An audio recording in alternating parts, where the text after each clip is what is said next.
하이델베르크 유리문답 강의 63번째 시간입니다. 선행이 공로가 될 수 없는 이유라는 제목으로 함께 생각해 보도록 하겠습니다. 히브리서 11장 6절에는 믿음이 없이는 기쁘시게 못하나니 하나님께 나아가는 자는 반드시 그가 계신 것과 그가 자기를 찾는 자들에게 상 주시는 이심을 믿어야 할지니라 이렇게 말씀하고 있습니다. 그러면서 하나님께서는 상을 주신다는 말씀을 분명하게 명시하고 있습니다. 그런데 여기서 말씀하시는 상을 보상으로 볼 것인가에 대해서 교리는 분명하게 이에 대한 올바른 해석을 내놓고 있습니다. 하나님의 상은 우리의 어떤 행위에 대한 어떤 공로를 인정받아서 우리가 얻게 되는 것이 아니라 하나님의 은혜로, 전적인 하나님의 은혜로 베풀어 주시는 선물일 뿐이다. 이것이 교리적 진술입니다. 따라서 우리는, 자, 이제 여러분들이 지금까지 잘못 생각하고 계셨다면 이 부분을 수정하십시오.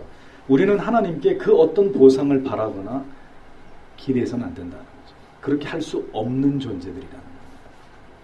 왜냐하면 뭔가 바라려면 우리의 공로가 인정돼야 되는데 우리는 우리의 공로로 하나님의 자녀가 된 것도 아니고 우리의 공로로 하나님을 기쁘시게 하는 것이 아니라는 거예요. 지난주에 말씀드린 것처럼 우리는 그 어떤 것도 하나님 앞에서 공로라고 인정할 만한 것을 가질 수 없는, 우린 전적으로 타락하고 선을 행하기에 무능한 자들이기 때문입니다. 이것은 칼빈이 우리에게 물려준 이 예정론과 그리고 그 도르트 신조의 중요한 신조와 교리들을 철저하게 믿는 자들만이 이렇게 고백할 수 있는 내용입니다. 알미니안주의나 펠라기우스 혹은 반펠라기우스주의자들은 절대로 이 부분을 시인하고 인정하지 않습니다. 왜 인간에게 이토록 가혹하게 인간이 무능하고 또 타락했으며 부패한 존재라고 얘기하느냐에 대해서 그들은 이것을 수용하려고 하지 않습니다. 인간 안에 선한 의지가 존재하고 도덕성이 존재하고 인간의 의지를 가지고 구원에 도달할 수 있는 그 무언가 가치로운 것이 우리 안에 존재한다고 여전히 그것들을 붙들고 그러한 것에 근거해서 신앙을 펼치려고 하는 자들이 그 사람들이기 때문에 이런 식의 진술이나 신앙의 고백을 절대 용인하려고 하지 않습니다. 그러나 이것이 성경이 이야기하고 있는 진실이거든요. 그렇게 해서 우리가 전적으로 타락하고 선을 행할 능력이 없는 무능한 자들인데도 불구하고 그런데도 성경은 우리의 행위에는 상급이 따른다고 말씀합니다. 이 세상과 내세에서 상을 받게 될 것이라는 사실을 여러 성경의 구절이 약속하고 있습니다. 또 성도로 이 세상을 사는 동안에 우리는 마땅히 선을 행하고 공의를 지켜 나아가야 될 것을 성경은 분명하게 명시하고 있습니다. 그리고 그렇게 살기 위해서 노력한 자들에게 보상을 약속하고 있는 구절도 있습니다. 하지만 그렇다 할지라도 선행이 우리의 공로가 되고 따라서 그 공로에 따른 보상이 하나님께로부터 주어질 것이라고 주장하는 것은 진리에 입각한 합당한 신앙적 진술이, 고백이, 주장이 아니라는 거예요. 선행은 우리에게 베풀어 주신 구원의 은총에 대해서 이것을 기억하면서 살아가야 하는 하나님의 자녀들에게 너무나 당연한 의무이고 책임입니다.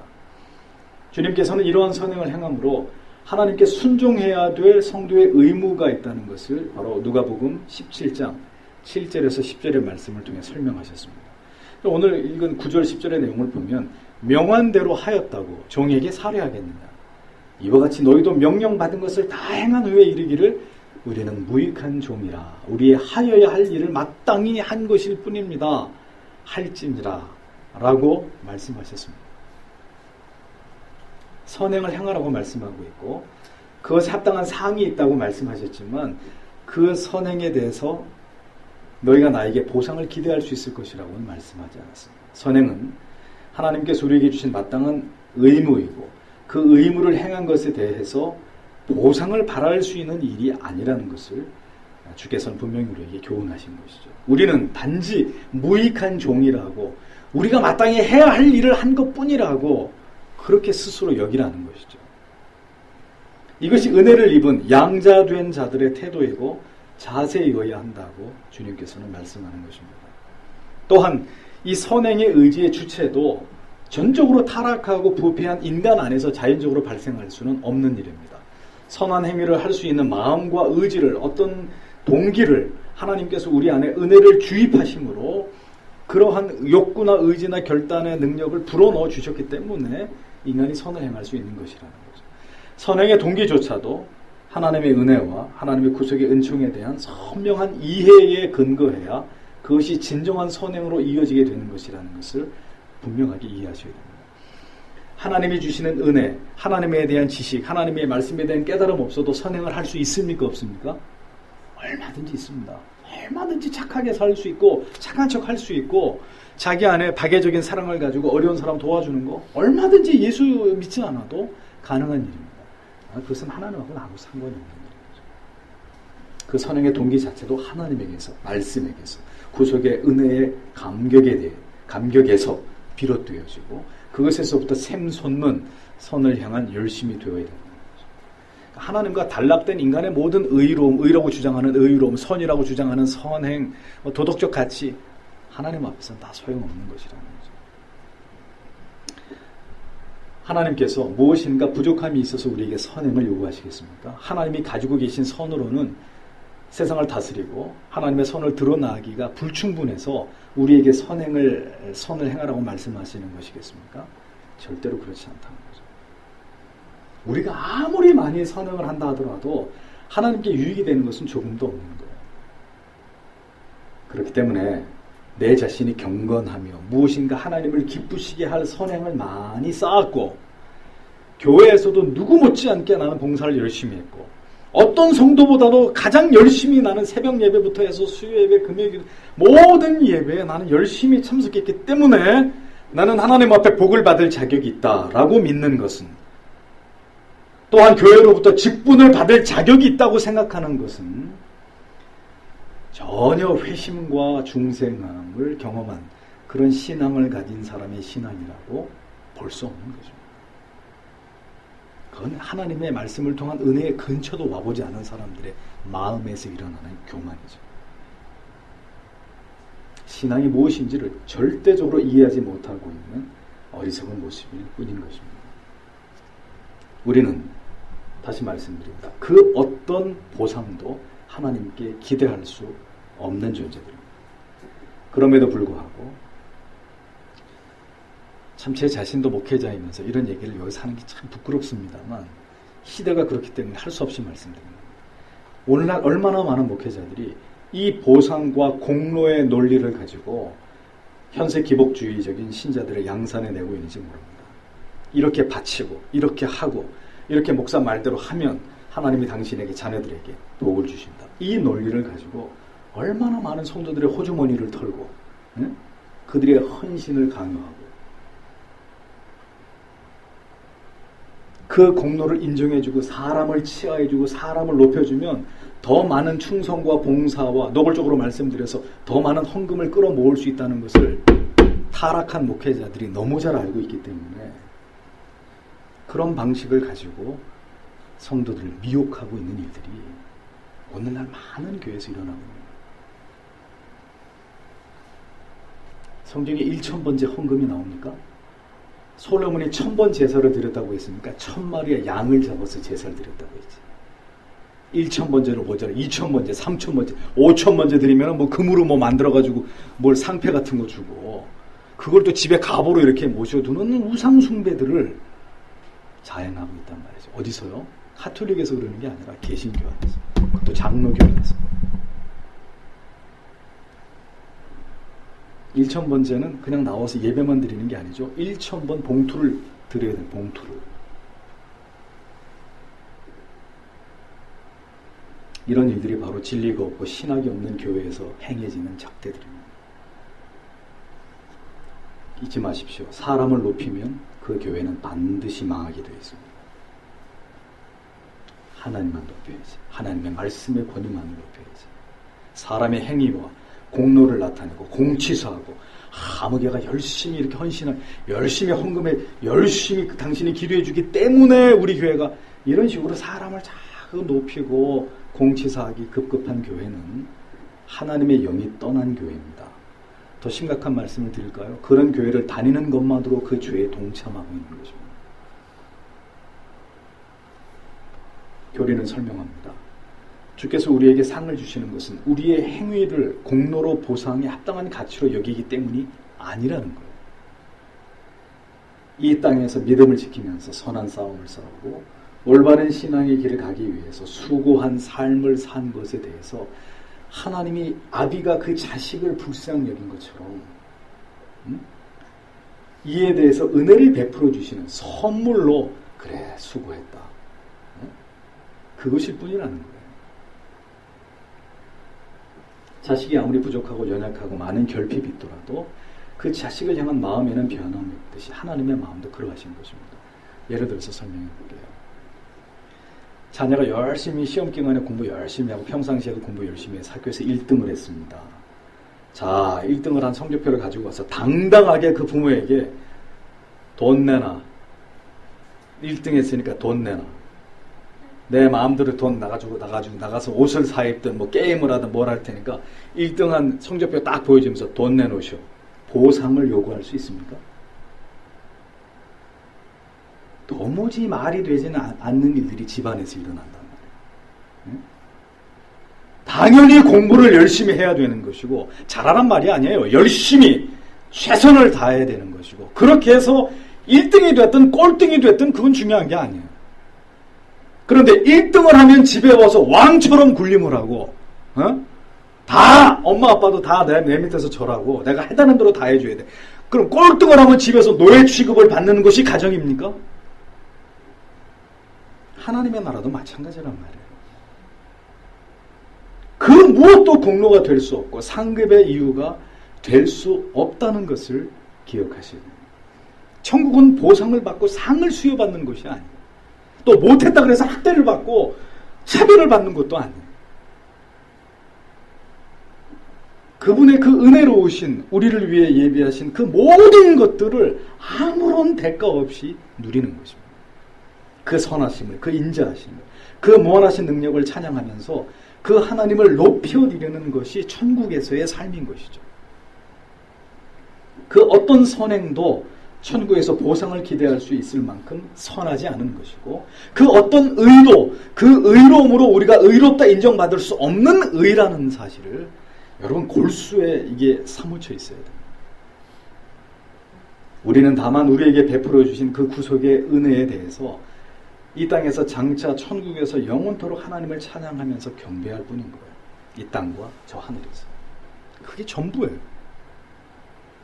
강조드리건대 이 땅에서 그 어떤 이유로든 하늘에서 받을 상을 미끼로 거짓된 열심과 헌신의 동기를 성도들에게 보여하는 것은 악한 일입니다. 심히 죄악된 일입니다. 그런 식으로 목회를 하는 목사들은 맹세코 주의 종이 아닙니다. 그 사람들이 목사면 내가 목사가 아니고 내가 목사면 그 사람들이 목사가 아닙니다.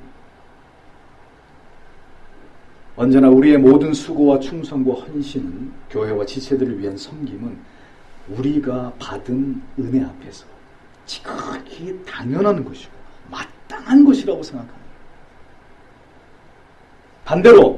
반대로 만약 이 교리를 오해하셔서 좋다 그러면 이 땅에서 모든 선행, 봉사, 헌신, 희생 다 보상이 없다고 얘기했기 때문에 이제부터는 그냥 될 대로 사는 거다. 그냥 게으르고 나태하고 선행도 봉사하고 희생도 충성도 뭐 그런 거 다 필요 없이 그냥 뭐 거저받은 구원이니까 그냥 이렇게 막 살다가 주님 앞에 가면 된다 라고 생각하신다면 이것 또한 그 사람의 믿음의 진위를 의심할 수밖에 없는 불량신앙입니다. 우리는 이 세상을 사는 동안 보다 적극적으로 보다 열심히 최선을 다해서 주를 위해서 살아야 합니다. 열심을 다해서 섬기고 봉사하고 모든 선한 일에 앞장서시는 분들이 되셔야 합니다. 이것은 열심 있는 특심 있는 소수에게만 주시는 말씀이 아니고요. 예수 그리스도의 구원의 은혜로 말미암아 구속함을 받은 여러분 모두에게 주시는 의무이고 책임이라는 사실을 잊어서는 안 됩니다. 거듭난 자의 선행은 하나님의 말할 수 없는 사랑과 은혜에 대한 반응이고 감사의 표현인 것입니다. 마치 사과나무를 심고 열심히 거름을 주고 물을 주고 해충을 막아서 정성을 다해 기르면 여기에 뭐가 열려요? 사과가 소담이 열리게 되는 것처럼, 이런 자연의 섭리처럼 신자에게서, 하나님의 택하심을 입은 성도에서 지극히 자연스러운 열매가, 하나님이 은혜 주셨고 하나님이 그를 구원해 주셨고 하나님이 그를 사랑해 주시고 하나님이 그를 기뻐해 주시는 그 신앙 안에서 자연스럽게 나타나는 열매가 뭐가 되어야 되나? 선행이 되어야 되나? 도덕적인 삶이 되어야 되나? 자기를 부인하는 희생적인 삶의 열매로 그게 나타나는 거예요. 계속 물 주고 거름 주고 하면은 자연히 열매를 내놓듯이 유실수가 그런 것들이라는 거죠. 뭘 바라고 이게 내 공로가 되고 업적이 되고 천국 가면 내가 이런 것 때문에 내가, 그런 차원이 절대로 아니란 말이에요. 그래서 진정한 회심의 여부는 뭘 통해서 알 수 있다 그랬죠? 조나단 에드워즈의 신앙 감정론 읽으신 분들 뭡니까? 진정한 회심의 여부는 뭘 통해서요? 삶의 열매, 그렇죠. 열매. 불멸의 회심의 교리를 청교도들이 그래서 깊이 신뢰했던 것입니다. 뭐 찬송을 열심히 부르고 막 눈물을 흘리고 뭐 떼굴떼굴 구르고 다 좋아요. 그것만으로 그 사람의 신앙이 진짜냐? 아니라는 거예요. 회개에 합당한 열매. 정말 신자가 되었다면 거룩한 피조물로, 새로운 피조물로 그의 삶에서 죄를 혐오하고 죄와 더불어 싸우고 의를 행하고 핍박을 받고 불이익을 당하고 고난받으면서 기뻐하고 구체적인 삶의 열매가 나타나야 신자다. 억울하고 핍박받아도 감사하고 대항하지 않고, 그래야 그 사람이 신자다. 인격으로 나타나고 겸손하고 선한 삶, 의를 추구하고 죄를 미워하는 삶, 그것이 바로 참된 구원의 도를 깨닫고 성도의 모든 신실한 삶에 대해서 그 어떤 보상이나 공로로 여김을 구하지 않는 참된 신자의 모습이다. 이렇게 청교도들은 말씀을 통해서 회심한 자의 모습을 결론 내린 거예요. 모두가 다 그래야 된다는 겁니다. 모두가 다. 언제나 선을 행하는 사람, 언제나 희생하는 사람, 언제나 베푸는 사람, 이거 정해져 있는 거 아닙니다. 에이, 아무개 집사면 믿음이 좋으시니까 그렇게 하고 나는 그런 거 아니란 말이에요. 언제나 모든 케이스에서 항상 선을, 의를, 희생을, 충성과 헌신을 모든 성도님들께서, 모든 지체들께서 구원 안에 들어와 있는 하나님의 사람들이 그렇게 선을 행하며 열심을 내고 주님의 몸이신 교회를 아름답게 세워가는 일에, 주의 뜻을 이루어가는 일에 동일한 열심을 내셔야 된다는 거죠. 그러나 그것은 공로로 인정될 수 있는 것이 아닌 받은 은혜에 대한 감사로서 세상에서 우리의 생계를 위해서 살아가는 것도 중요합니다. 그렇지만 성도 여러분, 지난 한 주간에 여러분 자신을 돌아보십시오. 어떤 선행이 있었는지, 선행을 위한 어떤 구체적인 노력이 있었는지, 어떤 헌신과 봉사와 충성이 있었는지, 나로 인해서 어떤 지체들이 사랑과 위로를 받았는지, 도움을 입었는지 구체적으로 돌이켜보십시오. 천국에서 우리의 공로로 인해서 상을 받을 것이라는 어리석은 생각으로 자기 열심에 도취된 그런 신앙도 분명히 문제이지만, 전혀 그 어떤 선한 일에도 동참하지 않고 내몰나라식으로 지극히 이기적이고 자기애만으로 충실한 삶을 살아가고 있는 그런 분들에게 여쭤보고 싶습니다. 그것이 진정한 믿음을 가진 신자의 삶일까요?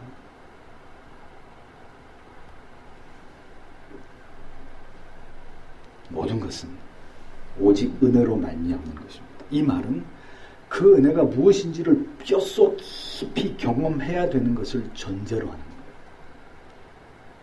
그 은혜가 그래서 크면 클수록, 그 은혜가 지속되면 지속될수록 성도의 삶에서는 더 선한 행실로, 더 도덕적으로 올바른 삶을 추구하는 것으로, 더 내가 아닌 하나님의 영광을 드러내고자 하는 선한 열심과 동기로 강화되어야 되는 게 마땅한 거라는 거예요. 여러분들이 하나님하고 그렇게 붙어 있으면 그렇게 되는 거예요. 그렇게 하려고 하지 않아도 하나님과 가까이, 말씀과 가까이, 기도와 가까이 있으면 그렇게 선을 행해서, 의를 행해서 희생을, 가치 있는 삶의 목표를 향해서 따라가게 되는데, 여러분들이 하나님하고 멀어지면, 그게 바로 보세요. 마이크하고 멀어지면 내 소리가 작아지지만 마이크하고 가까워지면 소리가 커지는 것처럼, 증폭되는 것처럼 똑같은 원리입니다. 여러분들이 말씀과 기도와 교회와 예배와 멀어지면 당연히 여러분들의 삶의 선이 사라지는 것이고, 의가 사라지는 것이고, 유혹을 이길 수 있는 능력이 사라지는 것이고, 게으름을 이길 수 있는 부지런함과 성실함이 사라지는, 그렇게 되는 거예요. 그건 내가 의지로 어떻게 내가 할 수 있는 문제가 아니라 무엇을 가까이 하느냐에 결정나는 거예요. 내가 뭘 가까이 하고 어떤 가치를 소중히 여기고 어떤 것을 붙잡으려고 하느냐, 무엇을 가까이 하려고 하느냐의 결과물입니다. 그러니까 우리 공로가 될 수 없는 거죠.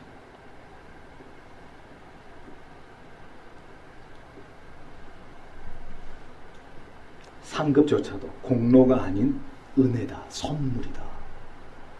이 땅에서 성도님들의 선한 삶도 자기의 열심과 노력과 사람의 눈을 의식한 것이 아닌 하나님의 은혜로 말미암은 결과인 것을 우리는 잊지 말아야 합니다. 그래서 이제 이 얘기가 중요한 것이, 은혜를 받으면 다시 얘기합니다. 선을 행하기에 더 열심 있는 자가 되고, 그렇게 열심을 가지고 선을 행하고 그 선이 드러나지 않기를 간절히 소망하는 진정으로 겸손한 사람이 되고, 은혜와 올바른 진리의 깨달음이 없으면 선을 행하기에 심히 미약하고, 선을 행한다 할지라도 그 동기 자체가 나를 드러내기 위한 불순한 것이 되는 것이고, 작은 선을 타의에 의해서 억지로 행하고도 이것이 크게 사람들에게 드러나서 자기가 알려지기를 바라는 그런 거짓된 신자가 될 뿐인 것입니다. 은혜의 깨달음 속에서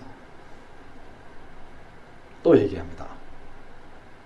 재물이 그 가죽이 확 벗겨져서 그 형체가 뭔지 알 수 없도록, 그리고 다 끊어져서 해체돼서 내장은 내장대로, 그래서 그 형체가 도무지 남아있는 자기가 그렇게 완전하게 죽어버리고 해체되고 부인되어진,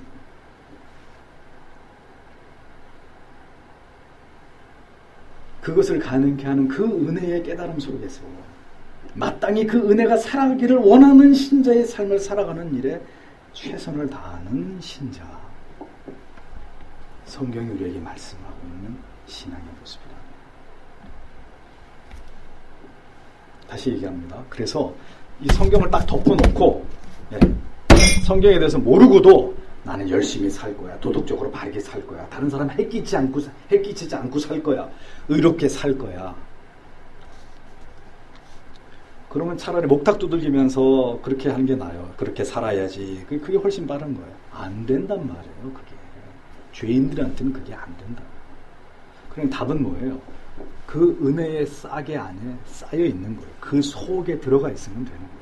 그 하나님을, 그 말씀을 가까이 하고 살면 그 말씀이 우리로 하여금 그 삶을 살아가게 하는 거죠. 그러면서 우리가 깨닫는 것은, 우리가 입에서 고백되어지는 건 뭐예요? 다 하나님의 은혜입니다. 그렇게 됩니다. 이 모두가 주의 은혜일 따름입니다. 저는 아무것도 아니올시다. 저절로 그렇게 되는, 저절로.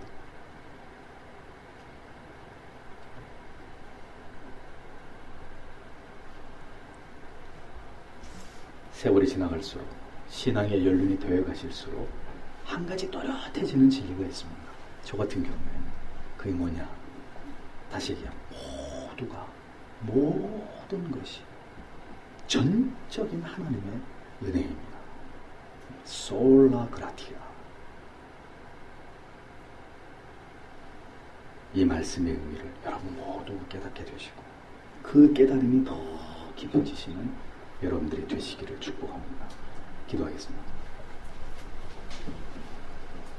하나님께서 우리의 선행에 대해 이 세상과 오는 세상에서 상 주시겠다고 약속하시는데, 그래도 우리의 선행은 아무 공로가 없다고 말할 수 있습니까?